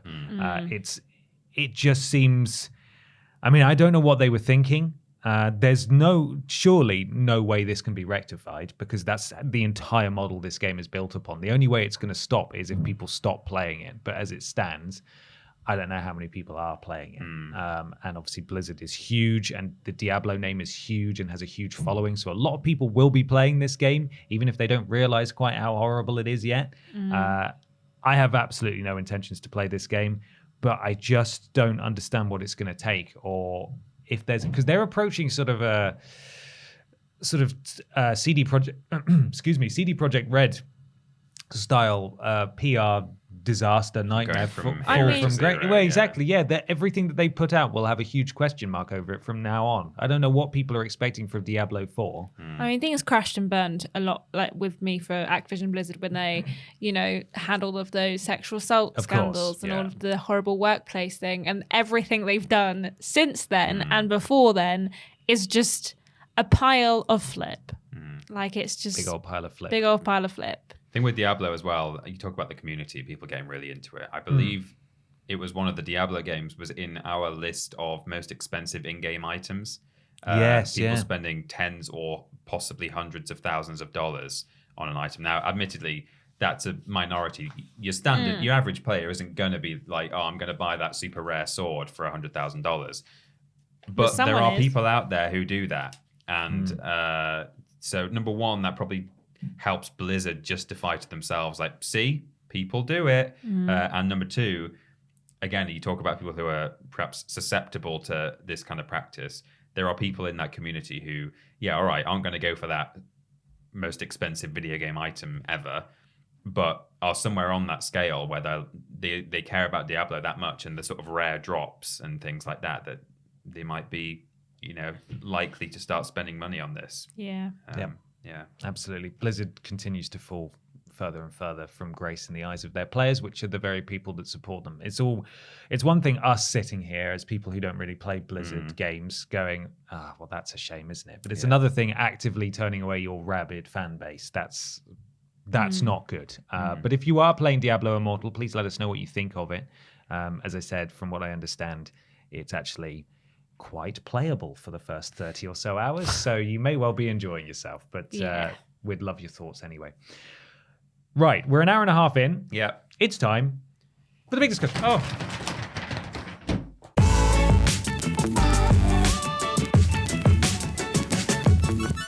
It's big discussion time. Time for the big video game discussion, big discussion time. It comes courtesy of Richard Major, who says, "Hey, Bap, ups and downs from the hashtag state of play, please. Peace and love, Richard." So we've got a little list here of the games that were shown off. We don't have to talk about them in great detail, obviously, but before we hop in, did you guys watch the state of play? Yes. What did you think on the whole? Did you thought it was good? I thought it was not too long, which was nice. And I thought it was a decent mix of things that I was interested in and was not interested in. I think it was one of the better ones they've done. Me also. I think it was better. It was better than average. Yeah. The state of plays are usually quite hit and miss. It's their big showcases that are the ones that you want to tune into. Yeah. There were some actual gems in this where you're like, oh, that looks really good. I'm really glad I've seen this tonight, kind of thing. But yeah, still some stuff that I was like, no thanks. Yeah. Didn't have too much of what's usually in there, which was Five Nights at Freddy for a start, which feels like it's been in every single one. Usually, State of Play feels like it's just a big marketing agreement. Well, obviously, all these things are, including Summer Game Fest, but it felt especially like we'll be hearing from our third-party partners, whatever the lady says during the State of Play, and it's always just the same handful of games that we've seen 1,000 times before. Where it's just literally a contractual obligation that this has to be here. Let's tick that box and show this game. This didn't feel like that this time. No, it's actually there was some really interesting stuff and some debuts, which I found quite exciting. There were some surprises as well. Like I didn't kind of think we were going to get some of the stuff that we got, which was quite interesting. Like a lot of it, I was like, huh, who's all that coming? And do you want to kick us off then? Sure. Should I just talk about what I liked, or we'll just go work through? Down. We'll go down the list. Yeah. So we got Eternites, which I'm not that interested in. No. Which is a dating game and also an action game. Like a sort of JRPG. Yeah. It's coming to PS4 and PS5. Find Love. Did you write these? Or no, it's a combination of copy from a website and also some details that I added. The line says, because why can't we all find love while at the same time uppercutting demons in the face? Yeah, exactly. Why can't we? Developed by a fan of Persona 5. Two of my least favourite genres. That's why. Developed by a fan of Persona 5 by Studio Sai. Yes. So this is actually Persona inspired, this game. And there was a tweet embedded in the article from the person who's making it saying in 2016 or whatever it was, I played Persona 5 and then I started making a game about it. And so if you like Persona, there's a good chance that you may end up really enjoying this. It looks a bit too, what's the right way of saying this? JRPG for me, more so than Persona does, which seems crazy because it's set in Japan. Yeah. But this seems a bit, maybe anime is the correct term. It's a bit too anime for me, but I know what you mean. I will watch it with interest as a fan of Persona.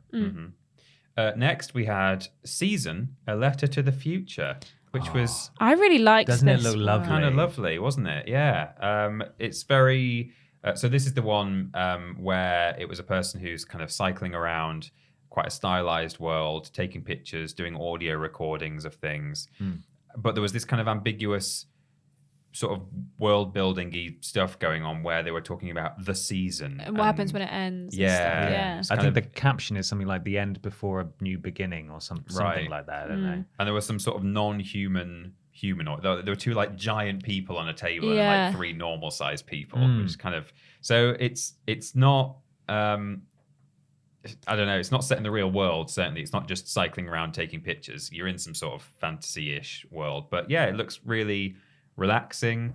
I'm kind of I want to see more from this, and then I may well give it a go. I think. Yeah, it looked lovely. Looked very chill. I did like the look of that. From Scavenger Studios. Yes. Horizon Forbidden West is getting New Game Plus, something called Outfit Swaps, and then you can do some skill respec as well. Can you explain Outfit Swaps? Basically, obviously, there's outfits will have different specs, but if you want your outfit to look like one of the other ones, you can basically just reskin you can equip the stats of one and onto one that you like. The visuals of another. So if you don't like having like the big headdresses and stuff, you can just wear the other outfit. That's nice. Yeah, which is nice. I like that. There was ultra hard mode as well, wasn't there? Yeah, ultra hard as well, yeah. Not going to do that.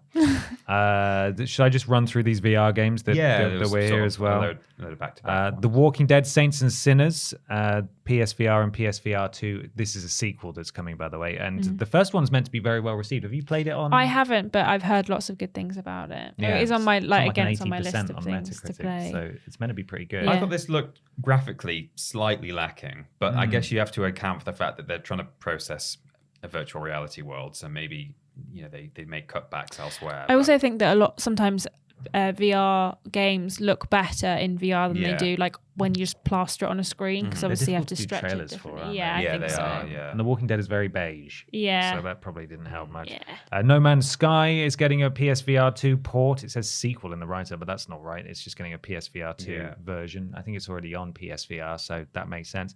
Ashton, Horizon Call of the Mountain. Yeah. We got a PSVR 2 trailer for this. This might make me buy a PSVR 2. Okay. This is the only thing I've seen so far where I'm like, I need a PSVR 2 to play this. I'm really excited. It's a new character called Reyes, who's a former Shadow Kaja, who's like going up the mountain to like redeem themselves. There's like full-on combat and climbing, and you are fighting the machines that you've seen in Horizon before. Like I didn't expect it to be that kind of like combat heavy. Yeah, I was quite surprised, so I'm quite excited to play that game. Apparently Aloy's in it as well. You might meet her in VR, so I can like touch her face. But this is the only one that I either hope that they bring to Oculus or bring to Steam, or like I might have to buy a PSVR 2. I obviously see how it comes out, because I'm not going to buy PSVR 2 on launch. So man, it looks good though. I really am excited for it, but I just need to. I did wonder about the combat. It looks really good, but I did wonder how the combat works, because they were sort of trying to dodge attacks, and I wonder if it locks you in like with a certain enemy, and then you just have to swing left or right. Because if it doesn't lock you in and you're just in a 3D world with like monsters running around, how do you like roll out of the way of like a huge swiping attack? I think there must be some kind of. Well, there is a VR Half-Life Alex mod that you're like fully in like combat, and I was crouched like fully down like behind a box, like shooting out the corner of it. So there is like a lot of room for kind of that movement in VR, but obviously you have to have the space for it. Yeah. And with PSVR 2 being still plumbed in to the PlayStation VR with a wire, obviously you have to see if that's something that's feasible, which is kind of one of the other issues. I don't know if I'm going to buy it.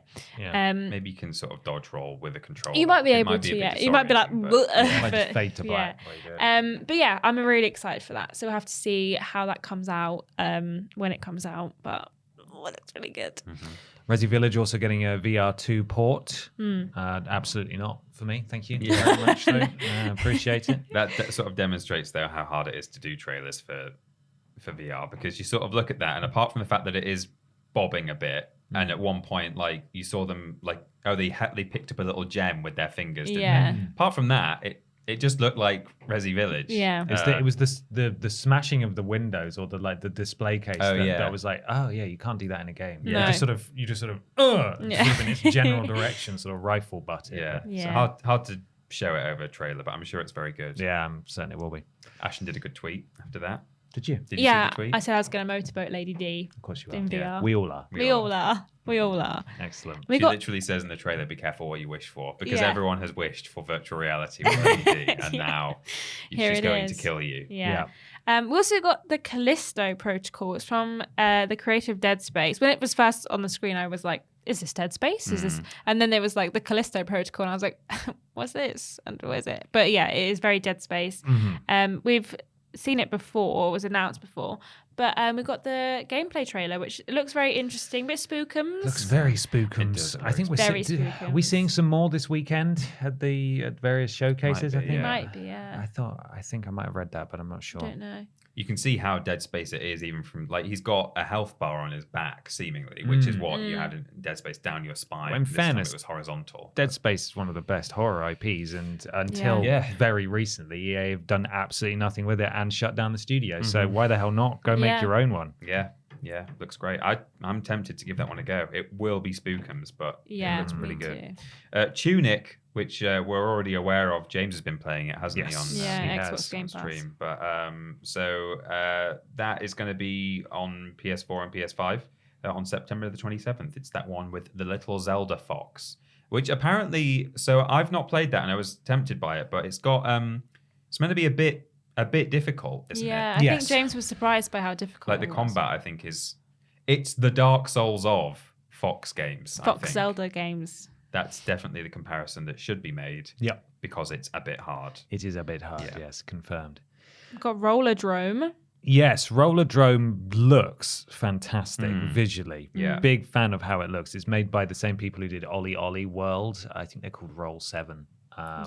Which are really good skateboarding games that I've never gotten into, but I think Ollie Ollie World 2 released recently to really, really good reviews. And so they know how to make a good sort of arcadey style game. It looked fantastic, but I don't know that it's for me necessarily. Yeah. If there's any kind of, and I don't think there will be, but if there's any kind of single player stuff to it, like just challenges and stuff, I'd be up for giving it a go. But I suspect it's just going to be a multiplayer, like PvE kind of PvP thing. So yeah, you're on roller skates, by the way. You are, and it's coming to PS4 and PS5 and PC on the 16th of August. So pretty soon, actually. We had Final Fantasy 16, which was very Final Fantasy, wasn't it? It was. They've gone back to the sort of medieval times. Yeah, the fantasies rather than the moderns or the futures and stuff. Rather than the finals, it's more the fantasy. Yes, exactly. It's coming summer 2023. Despite me not being a Final Fantasy fan, and I still won't be playing this. I'm not about to say I'm going to give this a go. But I really liked all the kind of monster designs or gods. Some of them, I guess, were. Yeah, so those are summons. They're all summons. So this is a game that's going to focus on the summons from that are constant throughout all of the games. You know, your Shiva, your Ifrit, your Bahamut, your Baphomet, all the big spooky things. They kind of played with it in 15 because you could summon those, and they were gigantic godlike creatures that would come down into the open world, and they were quite a visual spectacle. But now it seems to the entire narrative is centering around how that influences this world that the 16th one is set in. So that seems quite interesting. It visually looks great as well. So I'm looking forward to that. Some excellent choral music. They love a bit of ha-he-ho-has, don't they? It was good. I like the ha-he-ho-has. Very good. Then we got Street Fighter 6. We got a first look at gameplay. We got, remember that logo? That logo's still there. But it's different. Yeah. I think it's different, isn't it? I thought with every fiber of my being that when they were going to show the logo at the end, it was going to be different. But it was. If it's not exactly the same, it's still similar enough. Yeah, it's very similar. It's like, oh man, because all the rest of the text that was coming up was like blue and yellow, and I was like, come on, just show a new logo. Like, no, they're doubling same down. Logo. But it looks good. A lot of Street Fighter fans have been really like hyping it up on Twitter. I've seen a lot of people like really excited about it. Campaign. It's so urban. You can walk around this. It's like New Donk City from Mario. It's like what if we made a Street Fighter City and called it Punchville? Yeah, you could go around and just fight Punchopolis. people. Yeah, exactly. Yeah. Interesting new approach. I am not nearly good enough at fighting games for this to appeal to me, but I applaud their new direction. I like just seeing what fighting games are like nowadays, because I used to be a big Tekken fan, still sort of am, Played a bit of Soul Calibur as well back in the day. And like, even though I'm not up to date now on fighting games, seeing how they look now is just great. Like how far they've come. So I like that. I like watching it. We got Spider-Man Remastered and Miles Morales. It's heading to PC on August 12th. Yeah. The mods are going to be crazy. They are. Did you see that guy that sawed his Spider-Man PlayStation 4 in half? Yeah. No, I didn't see that. He was really angry that it's coming to PC. Oh, so he sawed his PlayStation in half. Yeah. The silly little man. It on Twitter That is how embarrassing small for him. PP energy. Why would you do that? What is wrong with you? I don't know. Game I'm very excited about was announced. Yes. We've already seen it before. We've seen some clips of it, and I've been thinking about this game since the minute I saw it at last year's showcase. Get that gameplay. Stray. We've got to see Stray, and it's coming out next month, like Yeah, July it's coming 19th. out really soon. From Annapurna Interactive. They publish some great games. They do. Annapurna. They have like a lot under their belt that's like really interesting. They're trying some cool stuff. So I'm really excited for this game, and I will be playing it the second it comes out. As a not cat person, I'm really excited for this game. Despite that, like it looks amazing. It's like visually kind of has quite an interesting kind of look to it as well, like a lot of neon and obviously like something's gone wrong. The robots are scared of the cats. The humans are dead. The pacing of it reminds me of kind of Inside, like Limbo, Little Nightmares kind of thing. Like even though it's third person rather than side scroller, it looks like. And there was actually some more kind of action-packed stuff where there was like combat and like, you're having to like run away from stuff. But I suppose you get that in those side scrollers too. But yeah, it looks like that kind of exploring the world, quite minimal presentation, like no HUD seemingly. And yeah, I can't wait for that. He had a little hat on at one point. That was pretty cute. Can't remember. I did a little squeal when he had a little hat on. Did you? Yeah. A I was very squeal? excited. Finally, we had Resident Evil 4 Remake, which we have talked about at great length. We have some more details here, though. It's coming to PS5 on the 24th of March next year. Do you have anything else you want to say about that, Peter? Not really, no. Other than I thought the trailer was a bit weirdly disjointed. There were like 3 different bits, and it would sort of fade to black and show like splash screens in between, and then it was odd the way they just did the overall presentation of that. I thought it was a bit of a muted trailer. It wasn't. The fact that it exists is the exciting part, the confirmation. But I didn't think the trailer was particularly. It wasn't that good, actually. No, I've seen some interesting side by sides people have done where they've taken stills from the trailer and shown this is clearly this place. And I'm hoping we see more of a kind of a proper trailer, maybe even a bit of a gameplay trailer at the Capcom presentation. But Maybe, yeah. Looks good. I'm excited for it. So it might be one of my games of the year next year, potentially. Yeah. We'll see. It's exciting. It was a pretty good show, though, on the whole. Yeah. And the years don't stop coming, and the fun don't stop, the party don't stop, because it's Summer Game Singular Fest and also an Xbox conference, and then you get to do Xbox homework on Monday as well, because they're doing another one. Yeah. And also Capcom is doing And there's stuff. a Wholesome Games showcase as well. Is there? Yeah, that's this week. And also I think there's the PC game one as well. And Devolver. And Devolver, of course. So. Devolver doing whatever the hell it is Devolver do for every year. There'll be stuff Just having there. a great time. I hope that woman's there.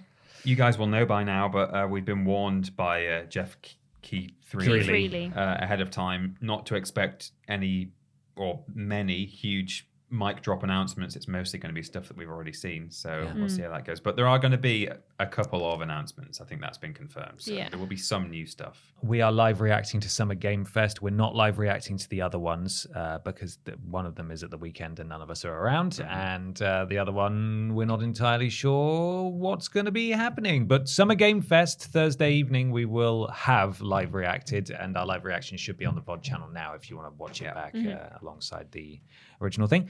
But it's time for us to go. Let us know what you thought about all the stuff we discussed today, and you can find us in a variety of places. Peter's going to start telling you where. YouTube.com and twitch.tv/Team TripleJump is where all of our live streams and video content go out when we're streaming on both YouTube and Twitch, and also sort of co-streaming on Facebook. What's it called? Not co-streaming. Restreaming. We are modded by Lord Brotovich, Trailing Badger, and Mr. Black. If you've got Amazon Prime, part of the package there is a Twitch sub. It's no extra cost. It's just in there. And you can spend that on us and you'll get all the benefits. We'll, I think, benefit financially as though you were actually paying for it. And something about Amazon. Dunno. Twitter.com and Facebook.com/Team TripleJump. You can go there for video and live stream announcements, legacy video content, occasional live things on Facebook. Fraser looks after Twitter and Facebook for us. Thank you very much.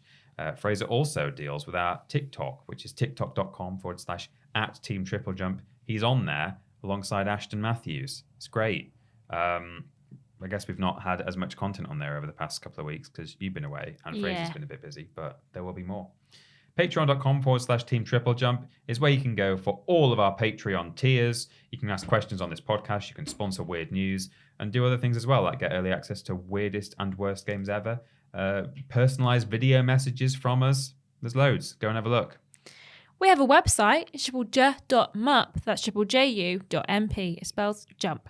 If you want to join our Discord and chat with our community, why not go to TripleJ.mup/Discord. On Discord, we're modded by Jack, Joe, Tori, and Hollow Eyes. And if they tell you to do something, bloody well do it. If you want to listen to the podcast in its audio form, maybe you're off to Wales this weekend and fancy listening to it on your way. I don't. Why not go to TripleJ.mup/podcast.